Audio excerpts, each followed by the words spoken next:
요한일서 5장. 예수께서 메시아이심을 믿는 사람은 누구나 하나님에게서 난 사람입니다. 낳으신 분을 사랑한다면 우리는 분명 그분에게서 난 자녀까지도 사랑할 것입니다. 하나님을 사랑합니까? 그분의 계명을 지킵니까?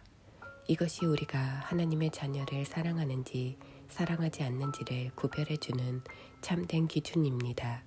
우리가 하나님을 사랑하는 증거는 우리가 그분의 계명을 지킬 때 나타납니다. 그분의 계명은 결코 힘든 것이 아닙니다. 하나님에게서 난 사람은 누구나 세상의 방식을 이깁니다. 세상을 무릎 꿇게 하는 승리의 힘은 다름 아닌 우리의 믿음입니다. 예수께서 하나님의 아들이심을 믿는 사람, 그가 곧 세상의 방식을 이기는 사람입니다. 예수, 하나님의 그리스도, 그분께서는 생명을 주는 탄생을 경험하시고 죽음을 이기는 죽음도 경험하셨습니다. 그분께서는 자궁을 통한 생산뿐 아니라 세례를 통한 탄생도 경험하셨습니다. 그분께서는 그 세례를 통해 자기의 사역을 시작하시고 희생적인 죽음을 맞이하셨습니다. 성령은 언제나 진리를 증언해 주십니다.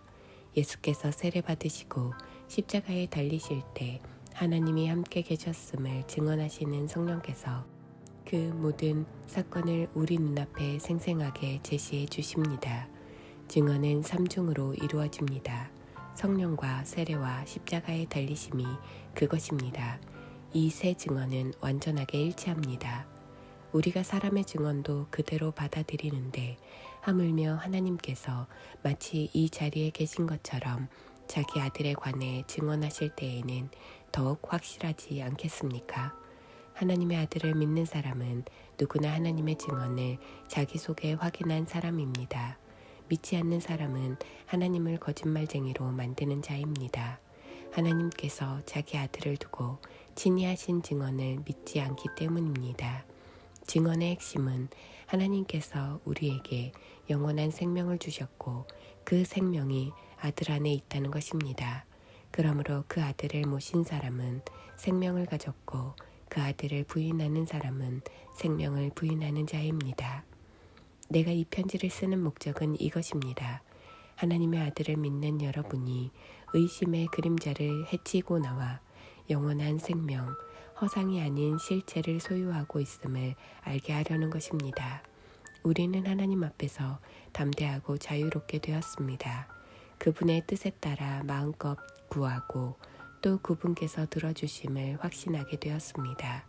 하나님께서 들어주신다고 확신하고 구하면 우리가 구한 것은 우리 것이나 다름없음을 우리는 압니다.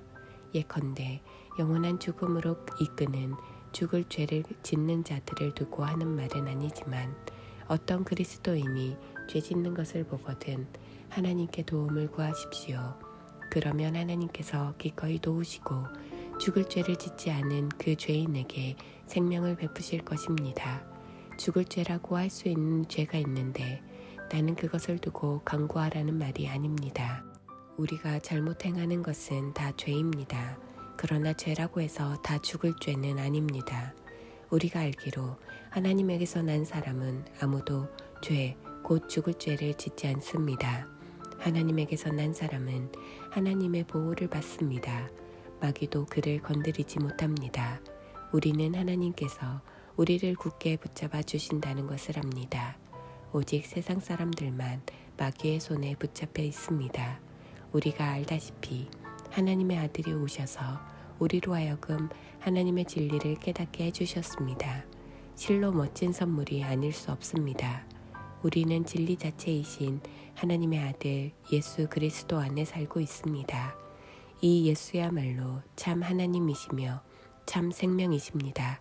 사랑하는 자녀 여러분, 모든 가짜는 영리하기 그지없으니 그들을 조심하십시오.